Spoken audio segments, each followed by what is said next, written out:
গণমাধ্যম খাতে সংস্কার জরুরি বলে মন্তব্য করেছেন জামায়াতের সেক্রেটারি জেনারেল মিয়া গোলাম পরোয়ার।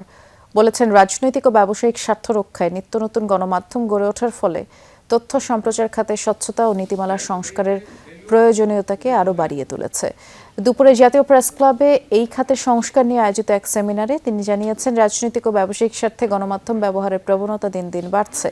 এগুলো গণতন্ত্র ও সাংবাদিকতার মানের জন্য উদ্বেগজনক। তিনি আরও বলেন, দলীয় স্বার্থে জনগণকে বিভ্রান্ত করা হচ্ছে। শুধু জুলাই সনদ নয়, সরকারের উচিত গণভোটের রায়ও বাস্তবায়ন করা।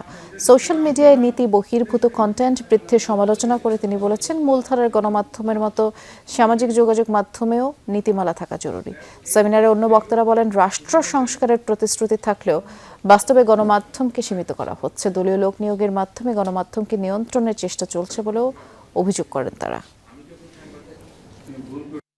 শুধুমাত্র দেশের স্বার্থ, আমার স্বাধীনতা সার্বভৌমত্ব অখণ্ডতা রক্ষার উদ্দেশ্যে বাংলাদেশের মিডিয়া আছে বলে আমার মনে হয়।